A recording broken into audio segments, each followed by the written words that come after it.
¿Sí se me escucha? Sí se escucha, Ana Camila. Ya. Buenos días, Doc. Buenos días, compañeros. Vamos a exponer los casos de la guía de gastro.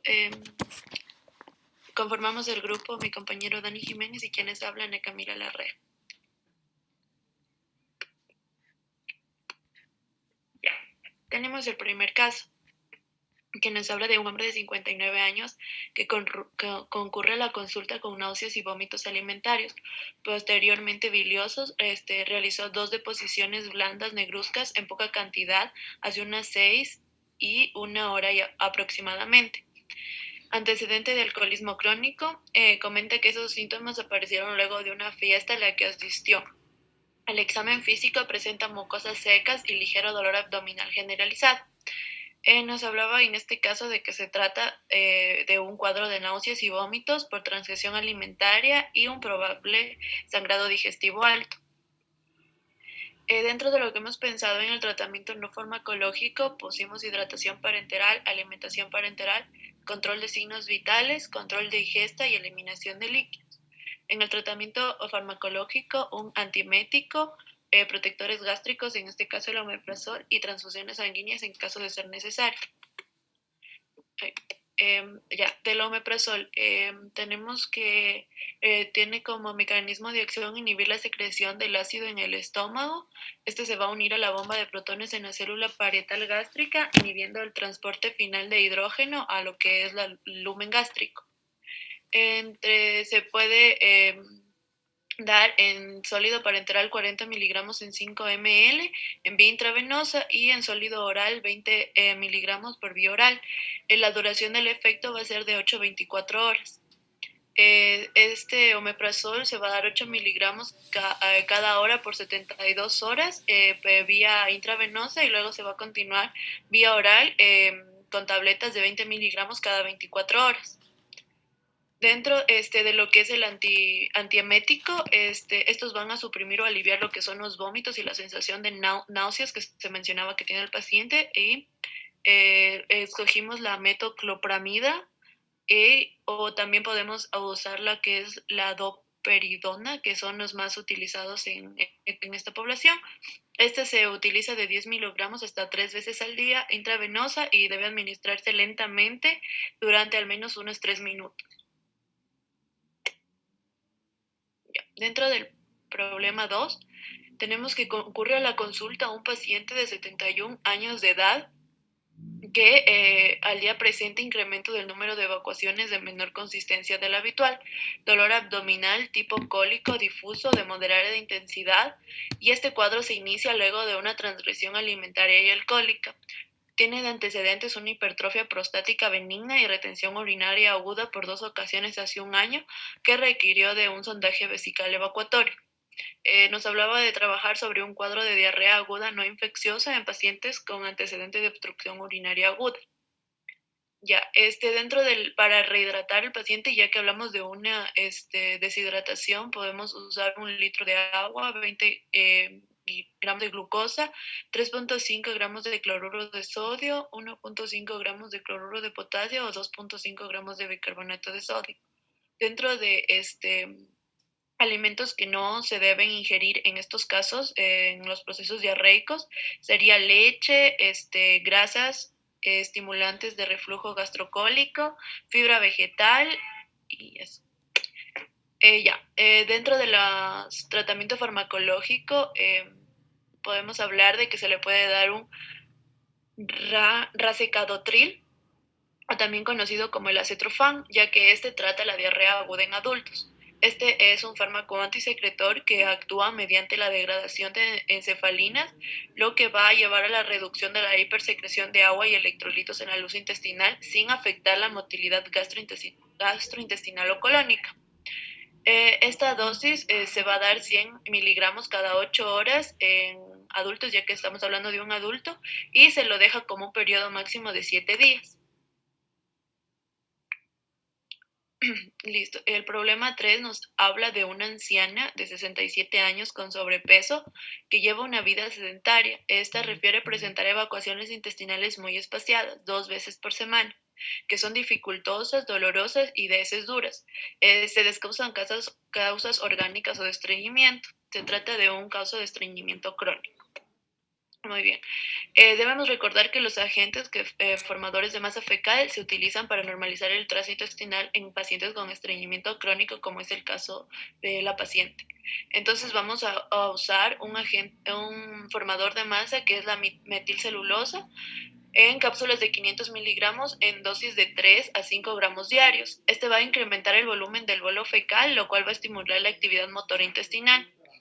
Se trata de esta metilcelulosa, se trata de un polisacárido que es difícilmente absorbible y actúa absorbiendo agua, por lo que al hincharse incrementa la masa y estimula los reflejos fecales. También como nos hablaba de que tiene evacuaciones dificultosas, dolorosas y heces muy duras, podemos recetar la glicerina, ya que esto ayuda a la lubricación y a la disminución de la consistencia del bolo fecal. Y tanto estimula el reflejo defecatorio de 2 a 15 minutos. La dosis sería de 2.25 gramos en adultos. Y también podemos usar la prucaloprida, ya que este es un agente procinético que tiene la actividad selectiva por el receptor de la serotonina. Entonces, esto se va a emplear en el tratamiento del estreñimiento crónico, lo que va a producir una mejoría en la normalización del número de las deposiciones, en reducción en la necesidad de laxantes y va a mejorar la sintomología y también la calidad de vida de la persona. También se lo usa ya que tiene efectos adversos muy poco frecuentes y también son de escasa gravedad, ya que saben ser cefalias o alteraciones gastrointestinales. Y la dosis sería 1 miligramo una vez al día por 5 días. Ya, ahora vamos a continuar con el problema número 4, el cual dice que concurre a la consulta un paciente de 34 años, empleado administrativo que presenta epigastralgia leve de presentación frecuente, que no guarda relación con la ingesta de alimentos de 2 o 3 días de duración desde hace aproximadamente un año. El examen físico y los exámenes complementarios son normales. En este caso nos pedía que trabajáramos bajo el diagnóstico de una dispepsia funcional, para lo cual hemos elegido el fármaco que es la metoclopramida, que posteriormente hablaremos más de él, el cual su tratamiento, la forma de administrar iban a ser de 10 miligramos 15 minutos antes del desayuno, de la comida y de la cena, es decir, 3 veces al día.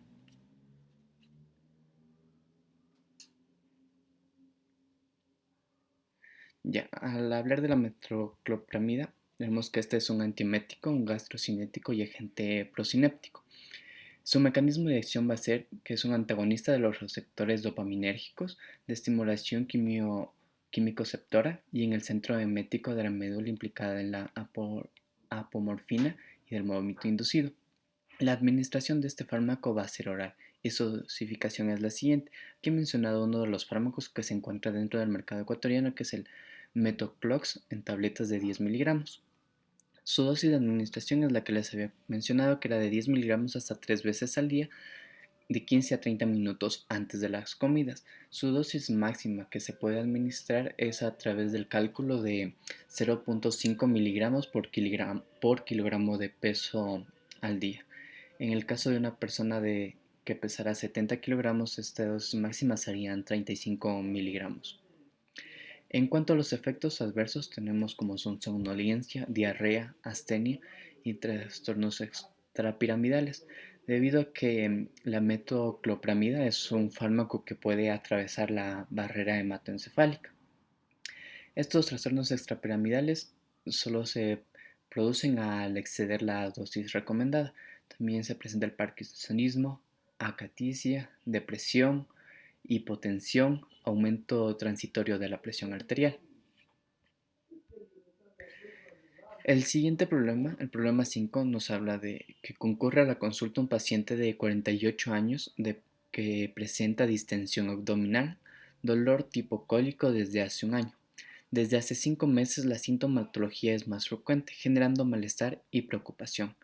Examen físicos y estudios complementarios normales. Aquí nos pedía trabajar con una dispepsia funcional de tipo dismotilidad para Para tratar eso también nos hablaba de los antieméticos y aquí nos mencionaba que podíamos tratar con cualquiera de los, no con los dos, sino solo con uno a la vez. Este sería la sinitraprida o la domperidona. En el caso de la sinitraprida, esta se iba a administrar 1 miligramo hasta 3 veces al día, 15 minutos antes de la comida. Y en el caso de la domperidona, 10 miligramos hasta 3 veces al día, 15 minutos antes de la comida.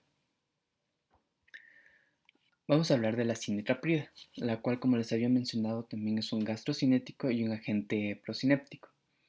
Su mecanismo de acción es que la ortopramida, con actividad procinética a nivel del tracto gastrointestinal que posee una marcada acción procolinérgica. También mediante el bloqueo de los receptores presinápticos para la serotonina aumenta la liberación de la misma resultando en una mayor actividad serotoninérgica. Su administración va a ser oral y su dosificación va a ser la siguiente.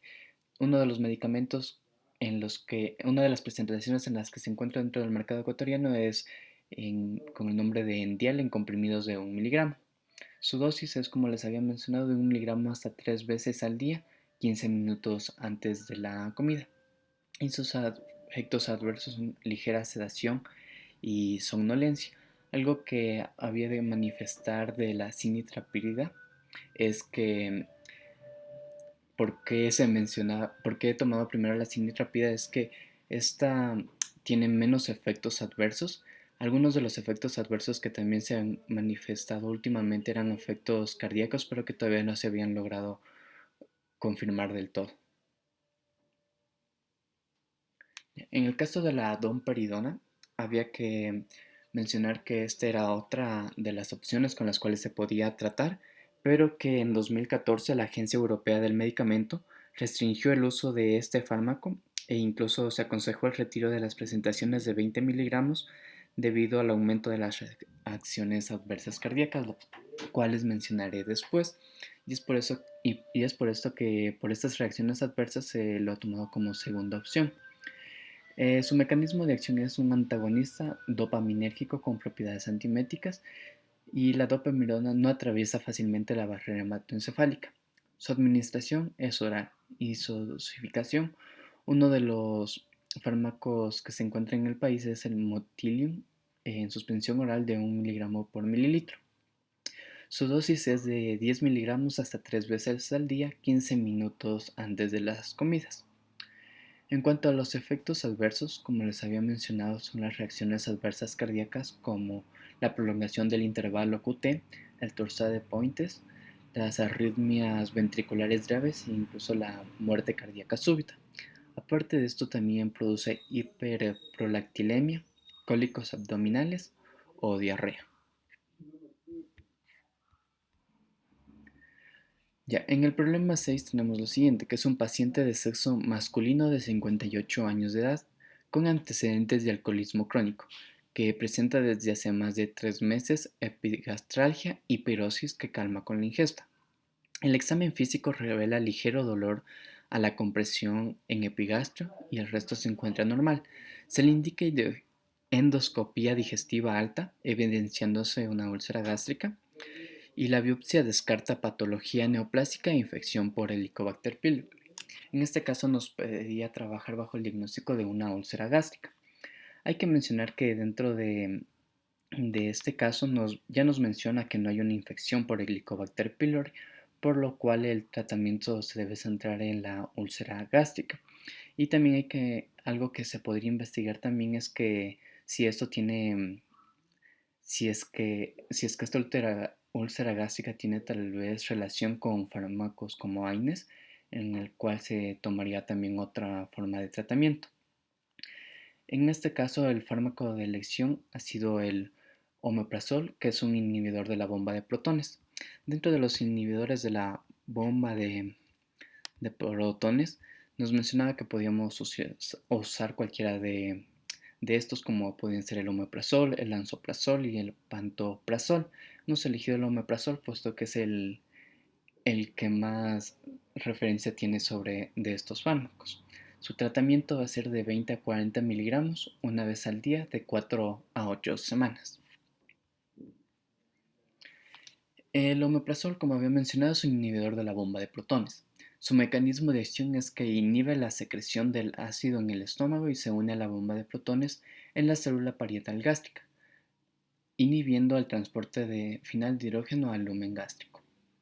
La administración va a ser oral y su dosificación va a ser la siguiente. Uno de los medicamentos de las presentaciones que encontramos en el país es el omeprazol de la empresa NIFA en cápsulas de 20 miligramos.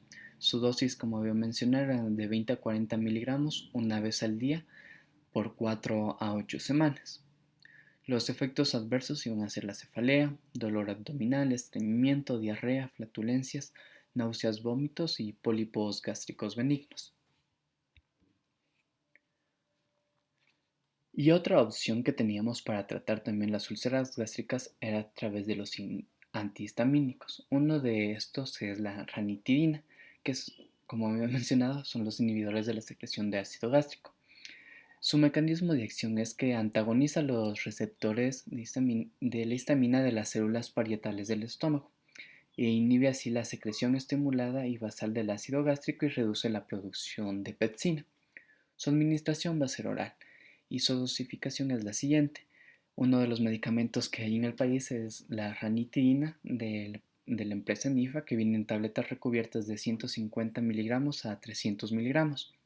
Su dosis va a ser de 150 miligramos 2 veces al día o de 300 miligramos por la noche, y esta va a ser de 4 a 6 semanas.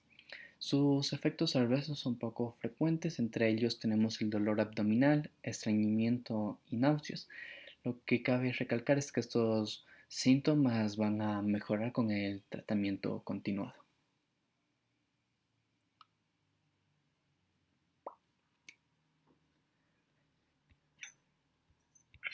Ya, bien chicos, hemos visto pues el tema de una cuestión de todos los fármacos que vimos en teoría, ¿no? Analicemos un solo caso para poder conversar. Pongan el primer caso, por favor, ¿ya?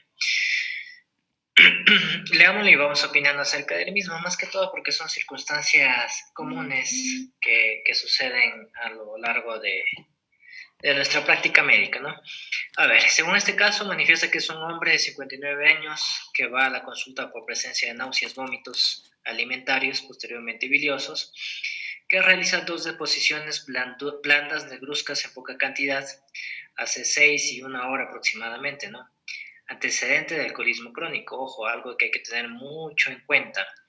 Comenta que estos síntomas aparecieron luego de una fiesta a la que asistió y que me imagino que hubo ingesta de alcohol y de comida, ¿no? Al examen físico presenta mucosas secas y ligero dolor abdominal generalizado. Acá la hipótesis de un diagnóstico presuncial, ustedes lo colocan como una transgresión alimentaria y un probable sangrado digestivo, ¿no? Ahora, ¿están de acuerdo, Dani Gesiel, estás de acuerdo con el diagnóstico presuntivo que colocan acá?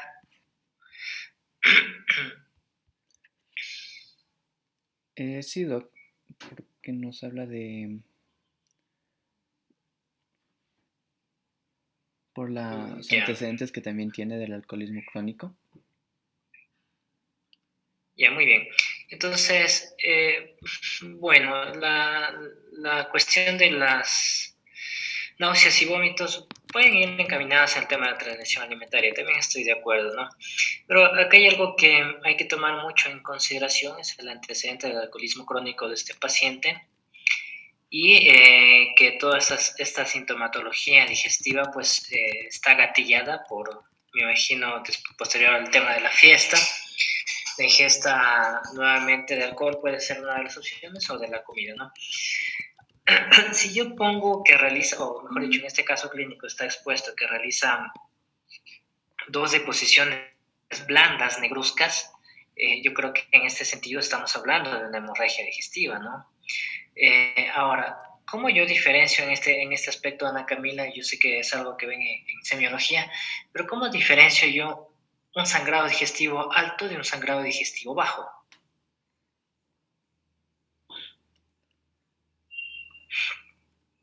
No sé si es mi inter, pero lo escucho súper entrecortado. Ya, esperen, déjame cambiar de servidor. Ana Camila, después, José, para que nos ayudes con esto. Ana Camila, lo que te estaba comentando es como lo mejor, cómo yo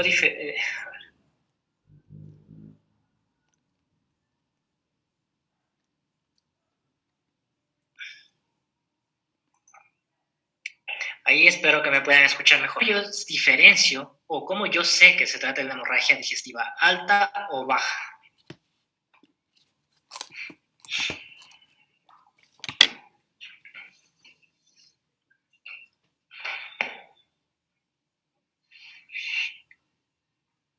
Ahí me escucha, Doc. Perdón, sí, Ana Camila. Cuando hablamos, o sea, de una hemorragia digestiva alta, nos referimos más a que puede ser un sangrado de lo que es, o sea, digamos el esófago, la primera parte del intestino delgado y el estómago. Cuando hablamos de una hemorragia digestiva baja, podemos hablar de que puede ser ya, digamos, el intestino grueso y hasta lo que es, digamos, el ano, el recto y el Ya, de ano. acuerdo. Ya, pero ¿cómo las diferencio yo? O sea, ¿cómo sé cuál se trata de una y cuál de otra? A ver, José, vamos, tú querías conversar, participar. ¿Sí me escuchan? Sí te escucho, José. Ya, bueno, de lo que nos explicaron, pues bueno, el sangrado digestivo alto, bueno, aquí lo que hay que diferenciar es hasta dónde se considera sangrado digestivo alto y bajo, y era hasta el ángulo de Treitz. Entonces, cuando es del ángulo de Treitz para arriba, por decirlo así, esófago, estómago y cierta porción del intestino delgado, generalmente se presentan las varices esofágicas o las úlceras pépticas. Entonces el paciente iba, por ejemplo, a tener lo que son las hematemesis o vómitos que tenían la presencia de sangre. Y bueno, pues la diferencia es que cuando se produce el sangrado digestivo bajo, se va a presentar en melenas, porque es la sangre ya digerida a nivel de todo el intestino, el resto del intestino delgado y el intestino grueso. O sea, tú, José, dices que va a haber melenas en sangrado digestivo bajo. Sí, Doctor, ya. Le levanto la mano. Ya, a ver, vamos por orden. Ya, Yoli alzó la mano después. A ver, Yoli. Sí, que por ejemplo en el alto se presentaba lo que era la melena y la hematemesis, porque bien como lo mencionó José, la hemorragia digestiva alta era, por ejemplo, del origen proximal al ligamento de Treitz y la hemorragia digestiva baja era del origen distal al ligamento de Treitz. Entonces, en la alta se encuentra la melena y la hematemesis y en la baja, en cambio, se iba a encontrar rectorragia, que es sangre, por ejemplo, roja brillante, la emisión de sangre más o menos roja brillante y va a ser de origen rectal. Ya, ok.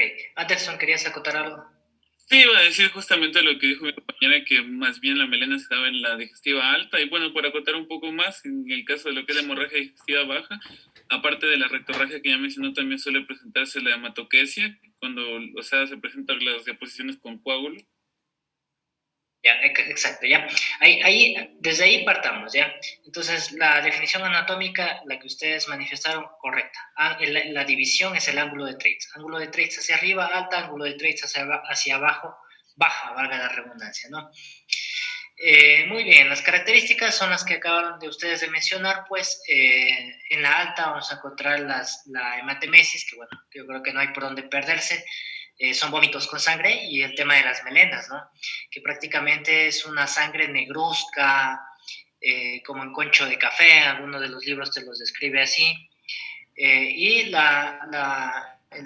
sangrado digestivo bajo, pues en cambio acá encontramos la rectorragia o la hematoquexia.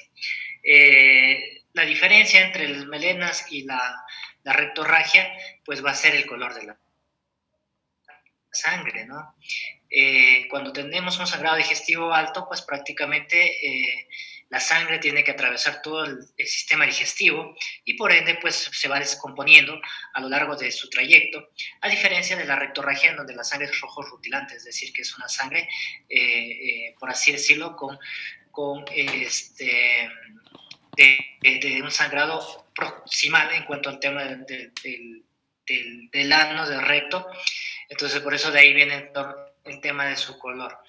Eso, entonces, encasillándonos en esa definición, acá en este problema nos hace mención a que hay deposiciones blancas negruzcas, ¿no? Blandas negruzcas, ¿no? Entonces, según esto me hace referir a que hay una melena, ¿no? Una melena, más no una rectorragia. Muy bien. Las causas de hemorragia digestiva son muy amplias, ¿no? A lo largo de la investigación que uno como médico tiene que realizar, pues están cierto tipo de circunstancias como los hábitos. La ingesta indiscriminada de alcohol es una circunstancia que te ayuda a favorecer el tema de la presencia de, por ejemplo, una gastritis crónica, una gastritis erosiva, las úlceras gástricas, las úlceras duodenales debido a la ingesta de alcohol. No se diga el tema del cáncer gástrico también, que puede ser una situación. Si bien es cierto, José mencionaba algo sobre hemorragia, sobre varices esofágicas, también va a encaminar en el alcohol, pero a la larga te va a producir una cirrosis hepática, ¿no? Esta cirrosis hepática te va a producir hipertensión portal, y cuando hay manifestación, o mejor dicho, la presencia de varices esofágicas, son manifestaciones que tu paciente tiene una hipertensión portal. Entonces, estas varices, como su nombre lo indica, se forman a nivel de esófago y se rompen y eso te produce sangrado, ¿no? Entonces, ¿qué es lo que hay que hacer ahí?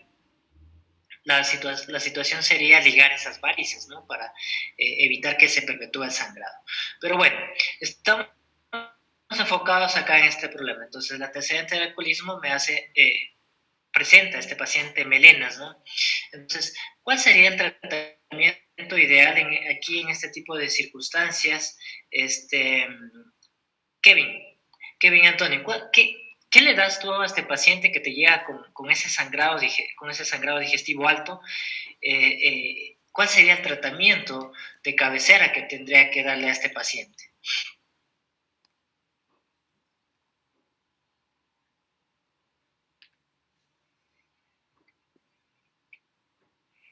¿Me escuchas? Sí, sí te escucho. Bueno, este paciente, a ver, tiene náuseas y vómitos, ya, pero enfocado más al sangrado, ¿verdad? Sí, vamos por el sangrado, que eso es lo más preocupante. Náuseas y vómitos puede tener cualquiera, pero si tienes un paciente sangrando, pues bueno, es un signo de alarma, ¿no?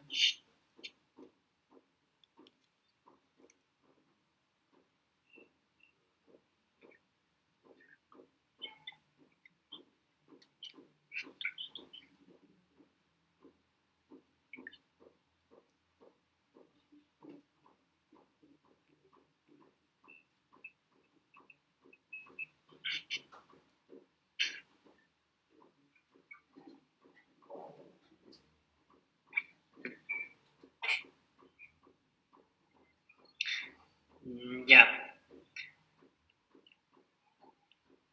A ver, Diego Leonardo, si le puedes ayudar a Kevin.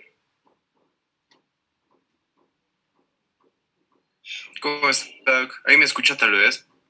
Sí, ahí te escucho. Primero es, si tiene, no sé si tiene un sangrado el paciente por las varices, bueno, si tiene la hemorragia digestiva alta, primeramente deberíamos estabilizarlo debido al sangrado que y también sospechamos del desarrollo de hipertensión portal, como usted lo mencionó, y deberíamos, no sé, tal vez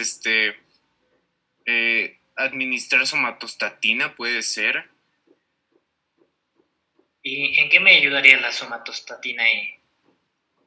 En primera, no sería para tratar de controlarlo la hipertensión el desarrollo de hipertensión portal, lo que consecuencia provoca las varices esofágicas. Ya, controlar, sí. Sí. Esa sería una palabra, controlar, ya. Ya, a ver, aquí hay algo que topó Diego que me parece muy importante. Ya, Yoli. Doc, no mencionaron los compañeros, o sea, por ejemplo, si tenía un sangrado gastrointestinal superior, o sea, se podría dar o administrar, no sé, vía intravenosa, tal vez un inhibidor de la bomba de protones. Me parece que Cami mencionó omeprazol para tratar de controlar esto. Ya, correcto, sí, tienes toda la razón, Yoli. A ver, vamos por partes. Acá hay algo que yo creo que como dicen en el argot popular, dos cabezas piensan mejor que una, ¿no? A ver, entonces vamos por partes, cada uno tiene su razón, tanto Yoli y Diego. Primero Diego manifiesta estabilizar en mi paciente, y es verdad. Entonces, si yo tengo este tipo de circunstancias, que tengo un paciente con una hemorragia digestiva, lo primero que tengo que hacer es visualizar y monitorizar a mi paciente, ¿sí? Con la finalidad de poder establecer los signos vitales del mismo. Si, dependiendo del sangrado, obviamente, si es que es poco, abundante, moderado, bueno, ¿qué circunstancia te va a provocar que tu paciente sangre demasiado? ¿Qué es lo que te va a provocar?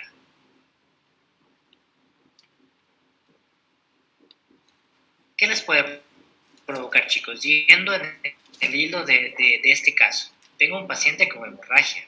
¿Puedes repetir la pregunta? Ya, vamos haciendo hilo a este caso, vamos analizando y pensando. Tengo un paciente con hemorragia, ¿no? Entonces, por eso les decía, lo primero que tenemos que hacer en estos tipos de pacientes es monitorizarlos, es decir, ver, establecer sus signos vitales. Si yo tengo mi paciente con este sangrado digestivo, en él, ¿qué provocaría la pérdida de sangre excesiva en mi paciente? El consumo de alcohol, Doc, que lo hizo, previamente. Ya, esa sería, por ejemplo, la causa o el detonante. Lo que yo tal vez no me manifiesto bien o no me hago entender. Lo que quiero saber es qué va a producir qué va a provocar, mejor dicho, la pérdida excesiva de sangre en mi paciente. No puede provocar. Doc. ¿Sí? Buenos días, no. Un shock hemorrágico, Doc. Exacto, ¿sí? Entonces va a producir un shock. Acuérdense que no hay shock hemorrágico. Un shock hipovolémico, ¿ya? Eso es lo que te va a producir en mi paciente. Entonces, ¿cómo sé que tiene un choque en mi paciente? Pues obviamente va a haber signos como hipotensión arterial, a lo mejor mala perfusión distal con el llenado capilar prolongado. Bueno, esto hace referencia a que mi paciente tiene un choque hipovolémico. Entonces, eso debido obviamente a las pérdidas moderadas a graves que se pueden suscitar en las hemorragias digestivas. Entonces, lo primero que tenemos que hacer es estabilizar al paciente, como lo dijo Diego. Si yo tengo un paciente hipotenso, lo que tengo que hacer es reponer la volemia perdida, ¿no? Ojo, siempre sangre se repone con sangre, ¿sí? Siempre, chicos, siempre. No es que si a lo mejor tengo una pérdida de unos 500, 800 ml y yo le paso 500 o 800 ml de algún cristaloide, sea una solución salina o un lactato, lo que ustedes quieran, ya se va a reponer esos 500 o 800 ml de sangre que perdió. Mentira. Sangre se repone con sangre. Obviamente nosotros no estamos en la capacidad, o nuestros hospitales no tienen la capacidad de tener la sangre ahí de inmediato, porque bueno, a lo mejor inclusive algunos hospitales no tienen ni banco de sangre. Entonces, siempre va a haber esta demora en cuanto al tema de obtener la sangre para poderla transfundir a mi paciente, ¿no? Obviamente, mientras yo pido la sangre, solicito la sangre, pues tengo que reponer, tengo que por lo menos tratar de que esa volemia no se vea prolongada, la pérdida de esta volemia,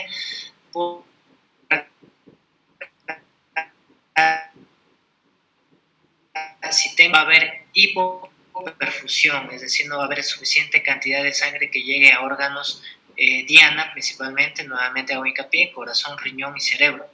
¿Qué es lo que pasa con el riñón? Cuando no llega suficiente cantidad de sangre, obviamente estos riñones se hipoperfunden y eso se ve reflejado en un gasto urinario bajo, es decir, mi paciente puede, con un choque hipovolémico, puede terminar en insuficiencia renal aguda, ¿no? Pero es debido a esta hipoperfusión, es decir, poca cantidad de sangre que llega al riñón. ¿Qué pasa con la poca cantidad de sangre que llega al cerebro? Ustedes conocen, o siempre les ha manifestado, el cerebro necesita el 20% del gasto cardíaco total. No llega suficiente cantidad de sangre al cerebro, por ende, no llega oxígeno, no llega glucosa, llega todo sus tratos, manifestarlos para que el cerebro cumpla su función metabólica normal o sus funciones normales. Y eso se va a ver reflejado en ¿qué? Somnolencia, obnubilación, pacientes comatosos, inclusive por un shock hipovolémico, ¿sí? Entonces, eso es lo que más o menos en sí te engloba esto del shock hipovolémico. Entonces, mientras a mí me llega la sangre, ¿qué es lo que tengo que hacer? Pasar líquido, cristaloides, lactato, solución salina. Hay muchas de las circunstancias coloides como gelatinas, albúmina, bueno, un sinnúmero de coloides que te pueden ayudar a reanimar, pero no me voy a meter más allá, pero lo que sí se ve en diferentes estudios es que los son mejores que los coloides en la reanimación rápida, es decir, yo necesito reanimar a mi paciente de manera rápida y de esta manera acá los cristaloides son más efectivos que los coloides. Y a la larga, si es que los cristaloides no son suficientes y mi paciente sigue hipotenso y no responden al volumen que yo le estoy metiendo en el interior de su cuerpo, tengo que echar mano de los vasopresores que ya los estudiamos obviamente, ¿no? De manera que te eleven la presión arterial. Mientras consigo la sangre, porque estas medidas como el vasopresor y estas medidas como los cristaloides son medidas temporales, por así decirlo. Nuevamente recalco, sangre se repone con sangre, ¿sí? Listo, mientras yo estabilizo a mi paciente, voy pensando en la probable causa. Entonces, mira, por ejemplo, este acá es un paciente alcohólico, ¿no es cierto? Sabemos de antemano que la cirrosis hepática o la principal causa de cirrosis hepática es el alcoholismo, ¿no? Entonces, lo que tendría que hacer, comienzo a investigar a mi paciente, ¿no? Obviamente, una buena anamnesis, una buena historia clínica te va a dar una guía o una mejor pauta, pero de todas maneras tú vas a poder visualizar a tu paciente y me imagino que esto ya lo vieron o lo van a ver en semiología. Comienzo a visualizar, ¿no? Primero, el color de la piel. La piel en los pacientes, piel seca, muchas de las veces tiene un color un poco más oscuro, un tinte oscuro. Comienzo a revisar los pies de mi paciente a ver si es que hay edema o probablemente estigmas de edema. Comienzo a revisar el abdomen de mi paciente a ver si es que hay circulación colateral, ¿no? Los denominados spiders o arañas, lo que ustedes quieran, como quieran mencionarlos. Comienzo a ver si es que hay presencia de ascitis. Muchas de las veces cuando ya existe, y mejor dicho, una complicación de la cirrosis es la hipertensión portal. Pero cuando ya existe la hipertensión portal, ya existe ascitis, ya existe el tema de las varices esofágicas. Entonces, la ascitis, pues bueno, la vamos a evidenciar a simple vista si es que es un paciente con una hipertensión portal donde ya hay ascitis. Muchas de las veces, inclusive, el abdomen te va a servir como una guía, porque en pacientes con ascitis crónica, por así decirlo, a repetición, que a lo mejor han tenido que tener se me fue el nombre, extracción de la citis, paracentesis. Entonces, muchas de las veces en estos pacientes con paracentesis múltiples, por así decirlo, quiere decir que es una citis crónica. El abdomen, inclusive las paredes laterales del abdomen, debido a que siempre pasa con ascitis, esas paredes las paredes pierden su su turgencia, su tonalidad, entonces se vuelven totalmente flácidas y por lo general en estos pacientes la citis o los líquidos se acumulan mucho más en las paredes laterales, a diferencia de pacientes que tienen ascitis por pocas ocasiones, por así decirlo, estas paredes laterales todavía tienen su tonalidad bien puesta, ¿no? Entonces, todo eso tú analizas, todo eso tú examinas a tu paciente y eso ves, ¿no? Entonces, dependiendo de eso, tú vas a administrar el tratamiento adecuado. Pero bueno, ¿qué es lo que se suscita en pacientes con alcoholismo que también pueden tener presencia de úlcera gástrica, ¿no? No está descabellado pensar en eso. ¿Qué es lo que vamos a utilizar? Lo que aquí justamente plantearon en este problema, a la cabeza o el fármaco de elección son los inhibidores de la bomba de protones. ¿Qué es lo que tenemos acá? El omeprazol. ¿Cómo ustedes van a utilizar el omeprazol? Mira, el omeprazol también se lo utiliza en dosis de carga. Entonces, la dosis de carga del omeprazol es de 80 miligramos, es decir, 2 ampollas de omeprazol que viene en líquido parenteral de 40 miligramos cada presentación. Entonces, yo tengo que colocar 80 miligramos de omeprazol intravenoso STAT como dosis de carga y posteriormente tengo que colocar una infusión de omeprazol continua, es decir, tiene que estar goteando ese omeprazol por un lapso de 48 a 72 horas. ¿Y cuál es la dosis del omeprazol en este caso? 8 miligramos por kilo de peso que tiene que estar goteando este omeprazol, ¿no?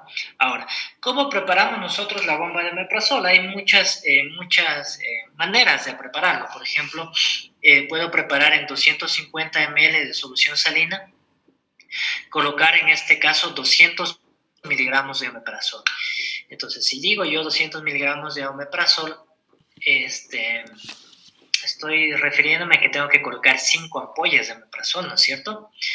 Estas 5 ampollas de omeprazol tengo que colocarlos en 250 ml de solución salina. Entonces, simplemente hago una regla de 3, porque ¿qué es lo que necesito yo pasar?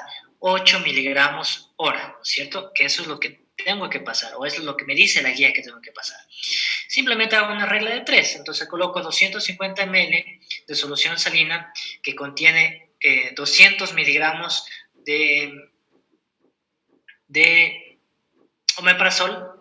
Lo que quiero averiguar es en 8 miligramos cuántos ml tengo que pasar por hora. Entonces simplemente hago una regla de 3, 250 por 8 y luego ese resultado lo divido para 200.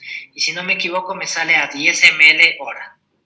¿Sí? Entonces, ¿qué quiere decir? Que en esos 10 ml hora están pasando 8 miligramos de omeprazol, que es lo que necesito pasar. ¿Sí? Eso en cuanto a las hemorragias digestivas, nuevamente haciendo de manera global.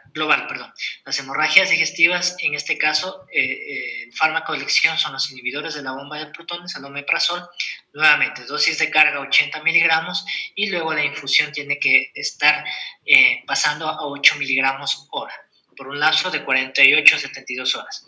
Una vez que haya cumplido, por lo general la guía te dice 48 horas, una vez que hayas cumplido los 48 horas, pasas a omeprazol vía oral.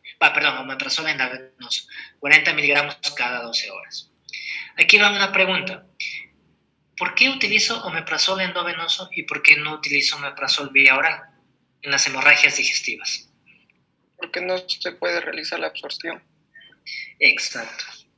Ya, no se va a favorecer el tema de la absorción, 1.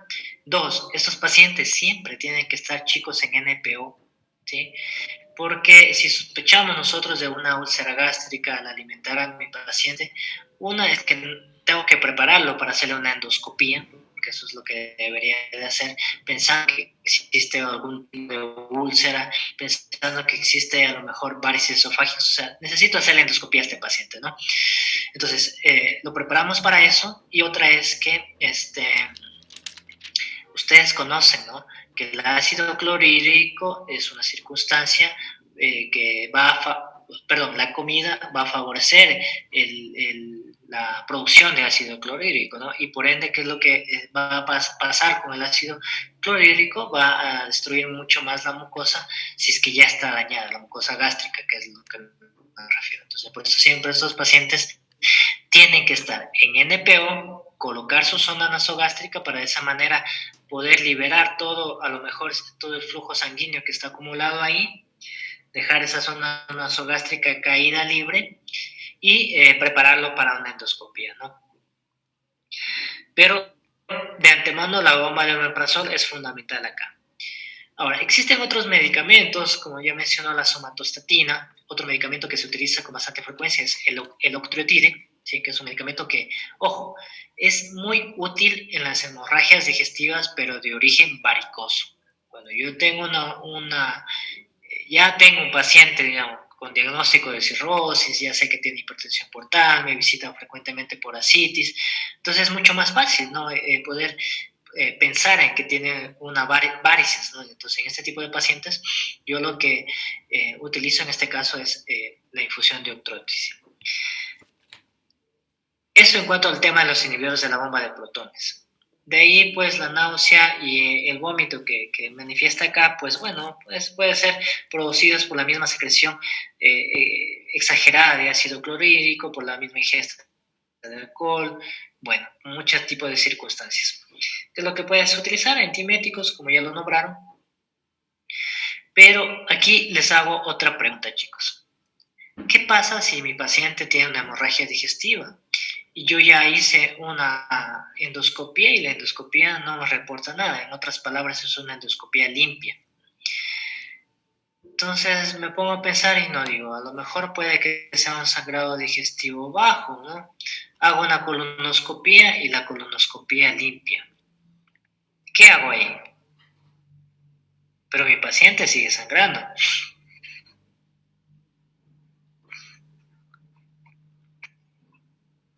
¿Cuál sería la sospecha?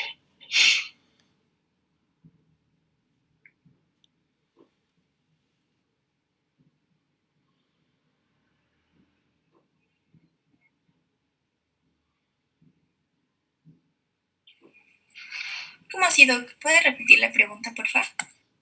Sí, mira, por ejemplo, digamos que llega un paciente y ustedes lo están atendiendo. Entonces, me dice que está con melenas. Perfecto. Probablemente yo sospecho y que ha tenido ingesta de iniciada, por así decirlo. Entonces, a lo mejor la primera impresión que me da es que tengo una gastritis bien puesta o una úlcera por estos AINES, ¿no? Entonces tú le haces una endoscopía, pero la endoscopía es limpia, es decir, no tiene indicios de tener úlcera, no tiene indicios de tener gastritis, no tiene indicios de nada. Tiene toda la vía digestiva, desde la boca hasta el ángulo de Trace, limpio, por así decirlo. Perfecto. Luego, entonces tú, pero él te manifiesta, te sigue insistiendo que sigue sangrando, que sigue sangrando. Entonces, bueno, haces una colonoscopía para ver si es que a lo mejor tiene un sangrado a nivel de colon ascendente, pero la colonoscopía también te sale limpia, es decir, que no hay ninguna afectación a nivel del colon, todo está normal. ¿Qué hacemos?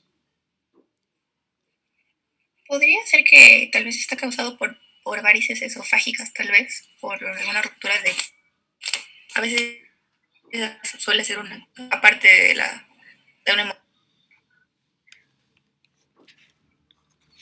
Pero la endoscopía me salió limpia, no vio los varices. Porque para identificar las varices también tengo que hacer endoscopía, ¿no? Al mismo tiempo que me sirve como una diagnóstica, me sirve como una terapéutica, porque me va a ligar las varices.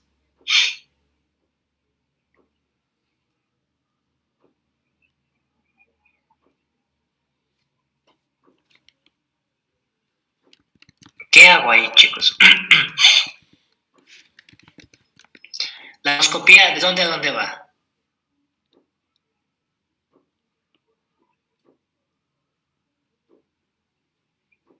Del recto hacia todo el colon. Ya, en teoría en la colonoscopía debería llegar hasta el ciego, ¿no? Pero bueno, eso en teoría, muchas de las circunstancias a veces solo llega hasta me olvidé el nombre del ángulo entre el colon ascendente y el colon descendente, perdón, transverso. Bueno, pero a veces queda cierto tipo de de la transición entre intestino delgado e intestino grueso que no se estudia a través de, no abarca tanto la endoscopía como la colonoscopía. Entonces, muchas de las veces cuando la endoscopía sale limpia y la colonoscopía también sale limpia, hay que pensar un origen venoso, o sea, un sangrado de origen venoso, ¿no? Entonces, muchas de las veces acá hay que hacer una arteriografía, especialmente de los vasos que hacen referencia, si no me equivoco, a la red celíaca. Hay que hacer esta arteriografía, porque muchas de las veces este sangrado no tiene un daño estructural, tanto del aparato digestivo alto como del aparato digestivo bajo, sino que del lecho vascular que está produciendo este sangrado. Entonces, en este caso se debería hacer una arteriografía, que es este tipo de circunstancias, ¿no? Pero bueno, enfocándonos acá, entonces el inhibidor de bomba de protones es el principal medicamento para tratar las hemorragias digestivas, ¿sí? Eso en este tipo de circunstancias. Obviamente, lo que te hace el inhibidor de bomba de protones es atenuar el tema de... Lo que te hace el inhibidor de bomba de protones es disminuir que el paciente siga sangrando. Pero este es un fármaco que no te va a resolver la causa o la noxa del sangrado, ¿no? Entonces, ¿qué es lo que tienes que hacer en este caso? Se viene a realizar un estudio endoscópico o colonoscópico para determinar o verificar la causa real de por qué se produce este sangrado y actuar fundamentalmente acá. Si bien es cierto, el inhibidor de bomba de protones te protege y disminuye el riesgo de sangrado, pero como les digo, siempre hay que buscar la noxa. En este caso puntual, si estamos conversando de este paciente con alcoholismo crónico, pues bueno, sabemos que tiene un factor desencadenante, que es el tema del alcoholismo. Hay que verificar si se trata de una úlcera, hay que verificar si se trata de varices esofágicas, bueno, incluso hay que verificar si no se trata de un desgarro de Mallory Weiss, bueno, múltiples causas, ¿no? Entonces, siempre va enfocado, aparte del tratamiento farmacológico, en un tratamiento preventivo e incluso hasta educativo, ¿ya? Pero de esto se trata el tema de las situaciones digestivas y hoy día queremos analizar este caso puntual. Ya, muy bien chicos, entonces bueno, por ahora dejémoslo ahí. ¿Qué les iba a decir? Hay que dar la prueba sobre estas guías también hasta aquí. No sé si es que quieren dar esta semana o la próxima semana. Van a ser casos puntuales como estos de acá. Y también me voy a meter un poco en el tema de las guías de hipertensión que revisamos, porque es necesario saber y conocer eso.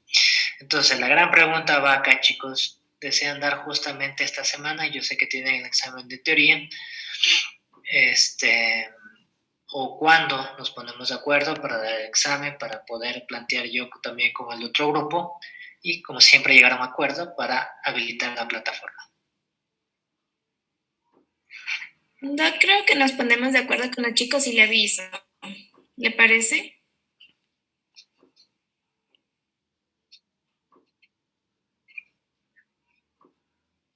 Imagino que lo que dicen es, entonces pónganse de acuerdo y me avisan, por favor, ¿ya? Hola. Creo que se le fue el internet justo cuando le estaba comentando a Sofi que para ponernos de acuerdo y ella ya le comunica. Ya, chévere. Listo, chicos, entonces me avisan, por favor, pónganse de acuerdo y me comunican, ¿ya? Ya. Listo, chicos.